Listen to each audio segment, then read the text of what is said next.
மக்களே, தமிழக அரசியல்ல இன்னைக்கு பல திருப்பங்கள் நடந்திருக்குது. ஒரு பக்கம் இடி, சிபிஐ உள்ள நுழைஞ்சிருக்கிறாங்க. குறிப்பா இந்த தாவேகா எம்எல்ஏகள் பேரம் பேசின விஷயங்கள்ல பணம்லாம் சிக்கிருக்கு இல்லையா, அதன் அடிப்படையில இப்ப சிபிஐ உள்ள வந்திருக்கிறாங்க. ஆல்ரெடி சிபிஐயால செந்தில் பாலாஜி அவர்கள் என்ன அனுபவிச்சாருன்னு தெரியும். இது வேற உள்ள வருதா அப்படின்ற மாதிரி இருக்கு. இன்னொரு பக்கம் நான்லாம் பயந்து ஓடலைங்க, ஓடி ஒளியிலங்க அப்படின்ற மாதிரி வீரமசனத்துக்கு மட்டும் குறையில்ல. அதுக்கு ஆஜராகுன்னு சொன்னா ஆஜராக முடியாம அதுக்கு பல விளக்கங்கள் கொடுத்துருக்கிறாரு. அதை பத்தி பிரிச்சு ஆராய போறோம். ரெண்டாவது, இங்க பல நியூஸ் சேனல்னு பல சேனல்ஸ் இருக்காங்க. அந்த சேனல்ல எப்படி ஒரு கிளிப்பை வச்சு ஒரே கிளிப்பை வச்சு அது தப்பான எப்படி நரேட்டிவ் செட் பண்ண முடியும் அப்படின்ற வேலையை பார்க்குறாங்க. இன்னொரு பக்கம் எதை மெயினான ஒரு விஷயமோ அதை ஒரு கட்சி செஞ்சா பேச மாட்டேங்கிறாங்க, ஆனா இன்னொரு கட்சி செஞ்சா அதே பேசுவாங்க. எப்படின்னா, ஒரு கட்சியில தப்பு நடக்கும், அதை மட்டும் பெருசா பேசுறது. இன்னொரு கட்சியில தப்பு நடக்கும், அதை மட்டும் கண்டுக்காம அப்படியே போயிட்டா அதுக்கு தட்டி விட்டு அதெல்லாம் வேணாம் அப்படின்ற மாதிரி செயல்படுறாங்க. அந்த மாதிரி பல விஷயங்களை பத்தியும் அதை தாண்டி நிறைய விஷயங்கள் விஜய் தரப்புல இருந்து நடந்திருக்கு.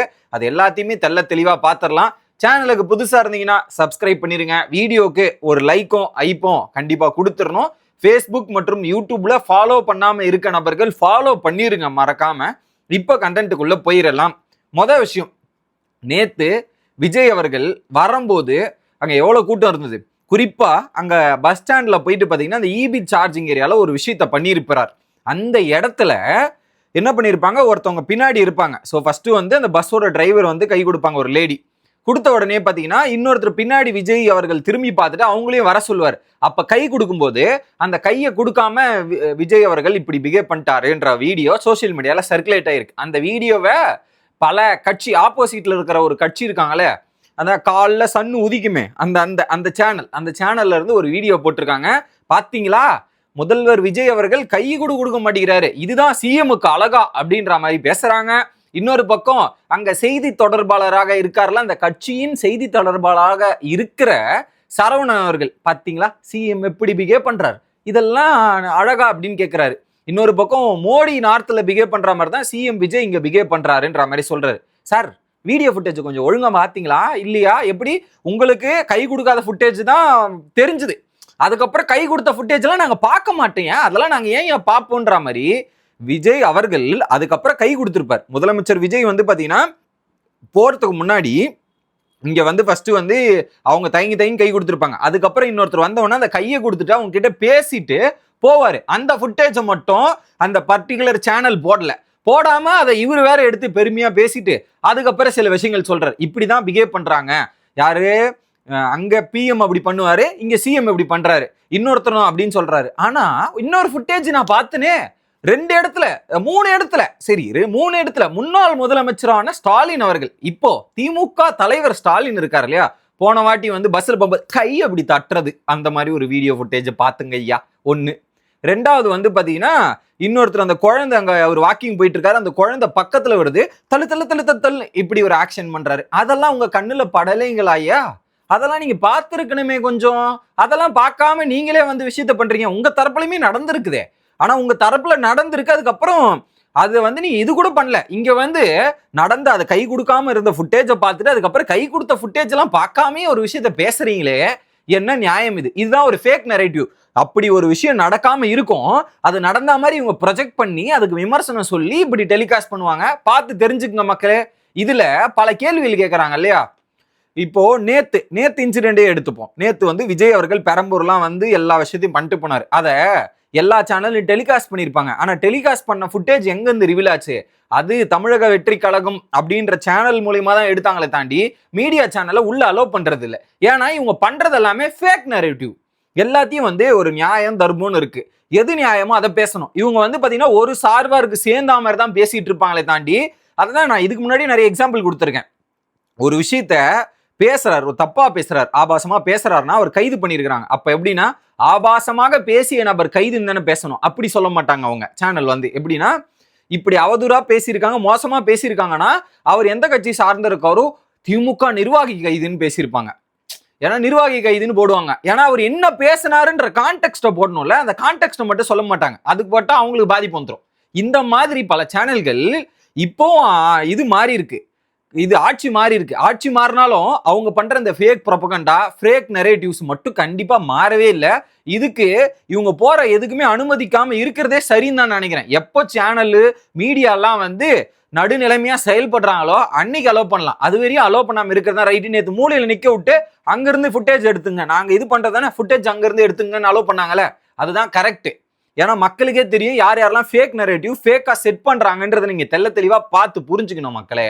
ஏன்னா அந்த மாதிரி பல வேலைகளை பல சேனல், நியூஸ் சேனல்ன்ற பேர்ல பல இன்ஃபர்மேஷன், குறிப்பா நேத்து இன்னொரு சேனல், ஓகே, பாலிமர் நியூஸ்ன்னு இன்னொரு சேனல், அது முன்னாடி ஸ்கூல்ல வந்து விஜயோட போட்டோ வச்சது முன்னாடி வீடியோ, அது ஜூன் 21 நடந்த வீடியோ ஃபுட்டேஜ் எடுத்து இப்போ போடுறாங்க. அது நடந்து முடிஞ்சு அதெல்லாம் முடிஞ்சு போச்சு, இப்போ எடுத்து போடுறீங்க. அதை என்னது இது? அதுக்கெல்லாம் ஆக்ஷன் எடுத்து எல்லாத்தையும் தீர்வு முடிச்சாச்சு. திரும்ப அந்த பழைய வீடியோ எடுத்து நீங்க ஏதாவது ஒன்று சொல்லணுன்றதுக்காக இப்படி பல விஷயங்களை பண்றாங்க. தெரிஞ்சுக்கோங்க அப்படின்றத சொல்றேன். இப்போ இந்த மீடியா சேனலுக்கு இன்னொரு கண்டென்ட் வரேன். செந்தில் பாலாஜி அவர்கள், அவருக்கு வந்து தீர்ப்பு வந்து எவ்வளவு நாள் ஆச்சு? 5 நாள் ஆச்சு, கரெக்டா? இன்னைக்கு வரையுமே அவருக்கு கொடுத்தது நிபந்தனை ஜாமீன். அந்த நிபந்தனை என்ன? காலையிலும் மாலையிலும் அந்த பர்டிகுலர் போலீஸ் ஸ்டேஷனுக்கு போயிட்டு ஆஜராகி சைன் போடணும் முதல். ரெண்டாவது, விசாரணைக்கு நீங்க போயிட்டு இது ஆகணும், விசாரணைக்கு ஒத்துழைப்பு கொடுக்கணும்னு போட்டாங்களா இல்லையா? இப்ப 5 நாள் ஆகுது. இந்த 5 நாளும் அவர் போய் ஒரு நாளும் சைன் போடல, விசாரணைக்கும் ஆஜராகல. இது எவ்வளவு பெரிய தப்பு? நீதிமன்றம் ஒரு தீர்ப்பு கொடுத்துருக்காங்க, அந்த தீர்ப்பை மீறி ஒருத்தர் செயல்படுறாருன்னா அதையே வேற ஏதாவது, தாவேக்கால இது ஏதோ ஒரு அமைச்சரோ ஏதாவது ஒரு நபர் இப்படி செயல்பட்டாருன்னு வச்சுங்களேன், உடனே எல்லா நியூஸ் சேனலும் வந்துட்டு இப்படி பண்றாங்களே, நீதிமன்ற தீர்ப்புக்கே மதிப்பு கொடுக்கலையா ஐயா அப்படின்னு பேசுவாங்க. என்ன நியாயம்னு பாத்தீங்களா? இப்படி பண்ணிருக்கிறாரு, இவரை பத்தி கிழிக்க வேண்டியதானே, ஒரு டிபேட் சொல்ல வைக்க வேண்டியதானே, இவர் பேச்சு இப்படி பண்ணிருக்கிறாருல, இது சரியானதா அப்படின்ற ஒரு டிபேட் எங்கேயாவது நடந்து பார்த்திருக்கீங்களா? இது ஏதாவது அதுக்கு இது பண்ணி பேசி பார்த்திருக்கீங்களா? பேசிருக்கவே மாட்டாங்க, ஒண்ணுமே சொல்ல மாட்டேன். இது எவ்வளவு பெரிய தப்பு. இதுலயும் குறிப்பா இன்னைக்கு அவர் ஒரு அறிக்கை வேற விடுறாப்ல, என்னன்னா என் பேர் வந்து எஃப்ஐஆர்ல இல்ல, நான் எதுக்கு நேர்ல வந்து சந்திக்கணும், என் பேரும் ஒரு பேரும் இல்லன்றது போய் நான் எதுக்கு ஆஜராகணும் அப்படின்ற ஒரு கேள்வி வைக்கிறாரு. ரெண்டாவது, ஒருவேளை அப்படி மீறி நான் வந்து ஆஜரானா என்ன வேற ஒரு இதுல வந்து அரெஸ்ட் பண்ணக்கூடாது, வேற ஒரு கேஸ்ல அரெஸ்ட் பண்ணக்கூடாதுன்றது சொல்றாரு. ரெண்டாவது பாயிண்ட். மூணாவது பாயிண்ட் வந்து பாத்தீங்கன்னா, நான் வந்து இங்க மக்களுடைய பிரதிநிதி மட்டும் இல்ல, எனக்குன்னு ஒரு பல தொழிற்சாலைகள் இருக்கு, அதை தொழில பிசினஸ் எல்லாம் பண்றேன்ற மாதிரி ஒரு 3 பாயிண்ட் சொல்றாரு. நான் எங்கேயும் ஓடி ஒளியவில்லை ஐயா அப்படின்ற மாதிரி சொல்றாரு. ஓடி ஒளியலைன்னா தைரியமா வெளியே வாங்க, வெளியே வந்து மூஞ்ச காட்டுங்க, தோதா யாரு, தோதா செந்தில் பாலாஜி அப்படின்னு காட்டலாமே, அப்படின்னு பேசலாமே. தைரியமான ஆளா இருந்தா அங்க கடிதம் எழுதி அந்த காவல்துறைக்கு அனுப்புறதுக்கு பதிலாக வெளியே வந்து ஓப்பனா அறிக்கை விடலாமே. ஏன் இதுல அவர் சொல்ற உருட்டுகளை கொஞ்சம் தெளிவா பார்க்கணும், நம்ம புரிஞ்சுக்கணும்ன்றத சொல்றேன்.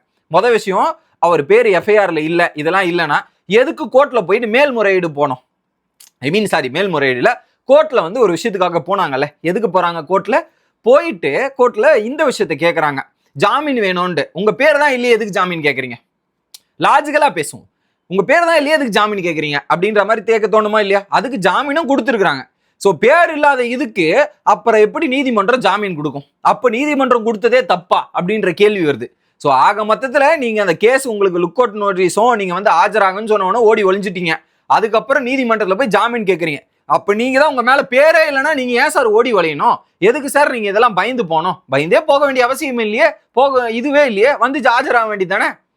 மொத பாயிண்ட். ரெண்டாவது, போயிட்டு ஜாமீன் வாங்கிட்டார், அதுல நிபந்தனை கொடுத்துட்டாங்க.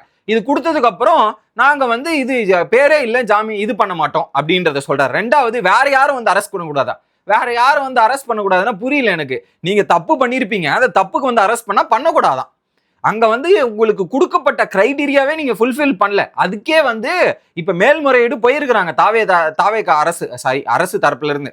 அது போயிட்டு பாத்தீங்கன்னா இந்த பெயிலே கேன்சல் பண்ணி அரெஸ்ட் பண்ற மாதிரி இங்க கோர்ட் ஆர்டர் அடுத்து வரப்போகுது. ஏன்னா நீதிமன்றத்தையே நீங்க அவமரியாதை பண்றீங்க, அந்த ரூல்ஸே பிரேக் பண்ணும்போது அவங்க அதை வந்து கரெக்டா செயல்படுத்த போறாங்க. இதன் அடிப்படையில் தான் இடி இப்ப அந்த தாவேகா எம்எல்ஏக்கள் வாங்குறதுல பல 40 லட்சமும் நம்ம காசு மாட்டி இருக்குல்ல, அதன் அடிப்படையில இப்ப ஆதாரம் வேற மாட்டிருச்சு, இடி உள்ள நுழைஞ்சிருக்காங்க. ஆல்ரெடி இடி வந்து அண்ணன் பெரும்பாடு பட்டாரு, இப்ப என்னென்னலாம் பாடுபட போறாருன்னு தெரியல, பார்த்து செஞ்சு விடுங்க ஐயா அப்படின்ற மாதிரி தான் தோணுது. ஸோ அதில் நியாயமா பேசணும், நியாயமா பேசுற மாதிரி தெரியல. அவரே அவருடைய ஸ்டேட்மெண்ட்டை கான்ட்ராடிக்ட் பண்ற மாதிரி நிறைய விஷயங்கள் இருக்கு. அதை நீங்க பார்த்து புரிஞ்சுக்க மக்களே. இவ்வளோ விஷயம் நடந்திருக்கேன், இதை ஒரு சேனல்லையாவது தெல்ல தெளிவா டீட்டெயிலா இப்படி பண்ணியிருக்கிறாருங்க, இதுவே எவ்வளவு பெரிய தப்புங்க இப்படின்றதை யாராவது பேசினாங்களா? இதே ஆளும் தரப்புல இருந்து யாராவது பண்ணியிருந்தாங்கன்னா கிழிச்சு தொங்க விடுறது. ஆனா இங்க ஆப்போசிட்ல பண்ணா பண்ணும் அப்படின்ற மாதிரி பண்றது. என்ன நியாயம் ஐயா அப்படின்றது அஸ் பொதுமக்களா தோணுது. அதை உங்ககிட்ட கேட்டிருக்கேன், பார்த்து சொல்லி விடுங்க. ரெண்டாவது ஃபேக் நரேட்டிவ் பத்தியும் இதை பத்தியும் சொல்லிட்டுனா, அடுத்து RS பாரதி அவர்கள் என்ன பண்றாரு, ஆளுநரை போய் சந்திப்போம், தாவேக மேல நீங்க ஆக்ஷன் எடுக்கிறீங்க இந்த குதிரை பேரத்துக்கு, அப்படி நீங்க ஆக்ஷன் எடுக்கலன்னா நாங்க சுப்ரீம் கோர்ட்டு போய் இன்னும் அடுத்த கட்ட நடவடிக்கை எடுக்கும்ன்ற மாதிரி சொல்லியிருக்காங்க. பார்ப்போம் அடுத்த கட்ட நடவடிக்கை என்ன எடுக்கிறாங்க, ஆளுநர் என்ன சொல்றாருன்றது பொறுத்திருந்து பார்த்தா தான் நமக்கு தெரியும்.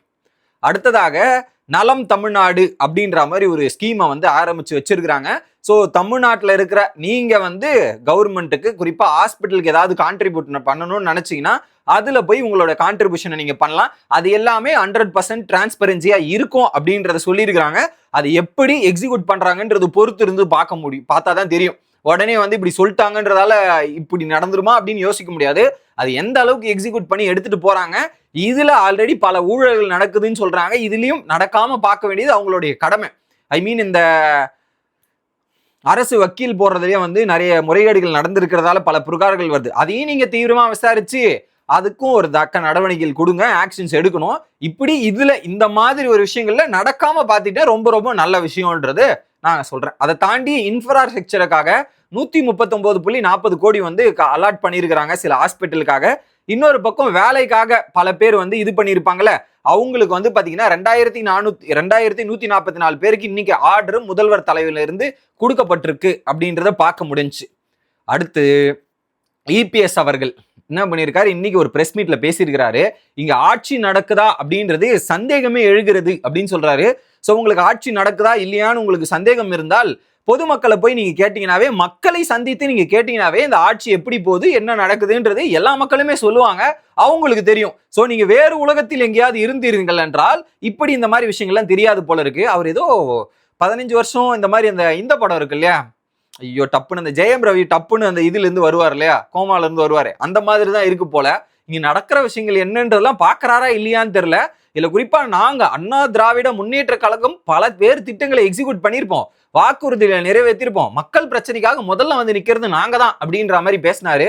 இல்ல குறிப்பா காவேரிக்கு எதிர்க்கான தீர்மானம் அந்த இது எல்லாத்தையும் நாங்க தான் எடுத்துட்டு வந்தோம். இவங்க என்ன பண்ணாங்கன்றது டைம் கொடுக்கணும் ஐயா. நீங்க இருந்தது பல நாள் எக்ஸ்பீரியன்ஸ் ஆனா இருந்த கவர்மெண்ட், இவங்க வந்திருக்கிறது புது கவர்மெண்ட், அவங்களால என்ன பண்ண முடியுமோ அதை பண்ணிட்டு இருக்காங்க. குறிப்பா ஊழல ஒழிப்போன்றத சில கவர்மெண்ட்லயே எடுத்துட்டு வந்து எக்ஸிக்யூட் பண்ணிருக்காங்கன்றதே ஒரு பெரிய மாற்றம் தான் அப்படின்றத நான் பாக்குறேனே தாண்டி ஒண்ணுமே நடக்காத மாதிரி பேசுறதுலாம் அநியாயமா இருக்கு. ஏன்னா அவங்களோட இது எல்லாத்துலயும் இப்ப ஆப்பு வைக்கிறாங்க இல்லையா, அதனால அவங்களால அக்செப்ட் பண்ண முடியாது போல.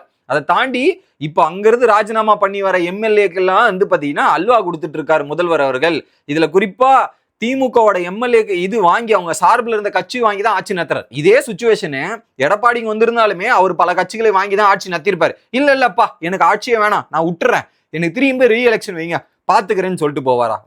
வர ஆப்பர்ச்சுனிட்டியை பயன்படுத்த தானே முயற்சி பண்ணுவாரு.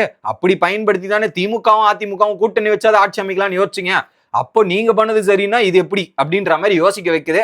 பார்த்து பண்ணுங்க சார் அப்படின்ற மாதிரி தான் தோணுச்சு. இது ஒண்ணு.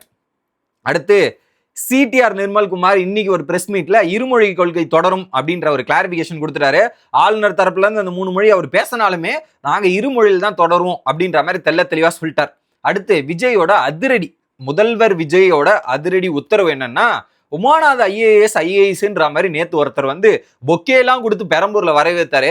அவருக்கு ஒரு சர்ப்ரைஸ் கொடுக்குறேன்ற மாதிரி நைட் 8 மணிக்கெல்லாம் வந்து பாத்தீங்கன்னா அவர் வந்து காத்திருப்பு பட்டியல்ல IAS பதவியை தூக்கி இது பண்ணிட்டாங்க. அவர் இருந்த துறை சார்ந்தல ஏதோ ஒரு சம்பவத்தை பண்ணியிருக்கிறாப்பல. அந்த சம்பவத்தால் தான் இந்த ஒரு விஷயம் நடந்துட்டு இருக்கு அப்படின்றதையும் பார்க்க முடியுது. சோ ஒரே பவர் சென்டர் தான் அப்படின்றது முதல்வர் விஜய் பதவியேற்புல சொன்னார் இல்லையா, அதை பக்காவா பயன்படுத்துறாரு. இன்னொரு பக்கம் லஞ்ச ஒழிப்புத்துறை அருணையும் கரெக்டா மாத்திட்டார். இவர் ஏன் போட்டீங்க அப்படின்னு கேட்டுட்டு இருந்தாங்க நிறைய பேரு. இப்ப எல்லாரும் வந்து கொண்டாடிட்டு இருக்காங்க. அந்த அளவுக்கு ஒரு பயங்கரமான செலிப்ரேஷனா வேற மாதிரி ஒரு ரெஸ்பான்ஸ் இவருடைய டிரான்ஸ்பருக்கு நடந்துட்டு இருக்கிறது பார்க்க முடியுது. ஏன்னா அவர் மேல ஆல்ரெடி நீதிமன்றமே வழக்குகள் இருந்து இது ஏன் பண்ணீங்கன்னு கேட்டுட்டு இருந்தாங்க. இப்ப அதுக்கேற்ற மாதிரி நடவடிக்கைகள் எடுக்க ஆரம்பிச்சிருக்கு. இந்த மாதிரி மெயினான அதிகாரிகள் வந்து இந்த மாதிரி இந்த சம்பந்தப்பட்ட இருக்கவங்க எல்லாருமே மாற்றுறது ரொம்ப ரொம்ப நல்ல விஷயம். அப்பதான் பயம் வரும். நம்ம இதுல போய் ஏதாவது பண்ணலாம்னு நினைச்சா கூட இன்னொருத்தருக்கு அந்த மாதிரி எண்ணமே வரக்கூடாது. வந்தா நம்மள தூக்கி எங்கேயாவது டம்மி போஸ்ட்ல அடிச்சிருவாங்க அப்படின்ற மாதிரி ஞாபகத்துக்கு வந்தா எல்லாமே கரெக்டா நடக்கும். சூப்பரா பண்றீங்க அப்படின்றத சொல்ல வேண்டியது இருக்கு. அடுத்து தாவைக்க ஆட்சி கழுப்புறதுல பாத்தீங்கன்னா இன்னும் 4 பேரை கைது பண்ணியிருக்கிறாங்க. அதுவும் விசாரணை தீவிரமா நடந்துட்டு இருக்கு. அமைச்சர் ரமேஷ் இருக்கார் இல்லையா, அறநிலைத்துறை அமைச்சர், அவர் வந்து பாத்தீங்கன்னா 100 கோடி ரூபாய் சொத்தை வந்து 2 கோடி ரூபாய் அவருடைய உறவினர் தரப்புல வந்து ரிஜிஸ்டர் பண்ணியிருக்கிறாங்க அப்படின்ற மாதிரி சொல்லிட்டு, அதை யார் ரிஜிஸ்டர் பண்ணாங்களோ அந்த ஜாஸ்டின் மணிகண்டன் அவர் பணியிடை நீக்கம் பண்ணியிருக்கிறாங்க. ஏன்னா அவர் வந்து சார் பதிவாளர். இன்னொரு பக்கம் அப்படியேப்பட்ட உறவினரே எனக்கு இல்லைங்க, நீங்க சொல்லிதான் எங்களுக்கு தெரியுது, தயவு செய்து இந்த தப்பான பரப்புதையோ ஃபேக் நெரேட்டிவ் செட் பண்றதெல்லாம் நிறுத்திங்க, அப்படி பண்ணீங்கன்னா தக்கான நடவடிக்கை எடுக்கப்படும் அப்படின்ற மாதிரி சொல்லியிருக்காங்க. அவர் தெளிவா கோவில் சொத்துக்கு யாருக்கும் நாங்க கொடுக்க மாட்டோம் அப்படின்றதையும் சொல்லிட்டாரு. அந்த இனாம் நிலங்கள் வேற, கோயில் சொத்துக்கள் வேற, இது ரெண்டுத்தையும் வேற தான், அதை நீங்க தப்பா ப்ரொஜெக்ட் பண்ணாதீங்கன்ற மாதிரி தெளிவான கிளாரிட்டியுமே கொடுத்துருக்கிறார். ஸோ அது வந்து கோயில் நிலங்கள் 2000 சொச்சம் இருக்கான், அதை நாங்க தொடவே இல்லை, இனாம் நிலங்கள் தான் நாங்க இது பண்ணிருக்கோமே தாண்டி இதை பேஸ் பண்ணி தப்பான நரேட்டிவ் எல்லாம் செட் பண்றீங்க, இது நல்லது இல்லை பாத்துங்கன்ற மாதிரி ஒரு எச்சரிக்கையும் கொடுத்திருக்கார். அப்படி பண்றவங்களுக்கு ஒரு இதுவும் எடுப்போன்றதையும் கிளாரிட்டி கொடுத்திருக்கார். அடுத்து செப்டம்பர் 15ஆம் தேதியிலிருந்து தாய்மாமன் மோந்திரம் திட்டம் அமலுக்கு வருகிறது அப்படின்ற ஒரு அறிவிப்பும் வெளியாயிருக்கு. அடுத்து ஸ்கூலுக்கு அந்த என்ஓசி கேஸ்ல வந்து பல கோடி ரூபாய் 100 கோடி ரூபாய் வாங்கி ஒருத்தர் கைதானார் இல்லையா, அவரு மேல குண்டாஸ் சட்டம் பாய்ந்திருக்குது. தப்பு பண்ணுவேன் தண்ணி குடிச்சே ஆகணும், தண்டனை அனுபவிச்சே ஆகணும். அந்த தண்டனை திமுகவில் ஒரு பொறுப்பில் இருந்த அரசகுமாருக்கு தண்டனை கிடைத்திருக்குது அப்படின்னும் போது தாவேக்காவோட முதல் வெற்றியா பார்க்கலாம். ஓகே, அடுத்து முதல்வரோட மிகப்பெரிய உத்தரவு என்ன தெரியுமா, சிபாரிசு வேண்டாம், யாருக்கும் சிபாரிசு பண்ணாதீங்க, அது வந்து பக்கத்துல சப்போர்ட் பண்ண கூட்டணி கட்சிகளா இருந்தாலும் சரி, யாரா இருந்தாலும் சிபாரிசு பண்ணாதீங்க அப்படின்றத சொல்லிடுறாரு. குறிப்பா எதனால சிபாரிசுன்னு கேட்டீங்கன்னா, ஆணையங்கள்னு இருக்கு அமைப்பாங்க. ஐ மீன் மின்சாரத்துறை இது சம்பந்தப்பட்ட ஆணையம், இதுனா இது சம்பந்தப்பட்ட ஆணையன்ற மாதிரி ஒவ்வொரு துறைக்கும் ஒவ்வொரு ஆணையம் அமைப்பாங்க. அந்த ஆணையம் தனியாக செயல்பட வேண்டும், அவங்களுக்குன்னு ஒரு சுதந்திரம் இருக்கும். இதை பேஸ் பண்ணி கூட்டணி கட்சிகள் வந்து இதுல இவரை இப்படி போடுங்கன்ற மாதிரி பல ரெக்கமெண்டேஷன் வருது போல. அது எதுவுமே பண்ணாதீங்க, எதுவும் நான் ஒத்துக்க மாட்டேன், அது கிடையாது. அவங்க அரசு துறைகளை வந்து அவங்க அழகா செயல்படணும், அதுல அவங்களுக்கான சுதந்திரம் கொடுக்கப்படும், யாரும் இதுல வந்து இன்ஃபுளுன்ஸ் பண்ணாதீங்க, இதெல்லாம் பண்ணாதீங்கன்ற மாதிரி சிபாரிசே கிடையாதுன்ற மாதிரி உறுதியா இருந்து பல கூட்டணி கட்சிகள் கேட்டுமே இந்த ஒரு ஸ்ட்ரிக்டான ஆக்ஷன் எடுத்திருக்கிறாரு. வெல்கம், வர கடந்த 2-3 நாளா கலக்கிட்டு இருக்காருப்பா சிஎம் விஜய் அவர்கள் அப்படின்றது சொல்ல தோணுச்சு. ஸோ இதுதான் இன்னைக்கு நடந்த சம்பவங்கள். மீண்டும் இன்னொரு அரசியல் நிகழ்ச்சியில சந்திக்கலாம். ஸோ தொடர்ந்து நேஷனல் வுட் சேனலோட இணைஞ்சிருங்க. Bye guys.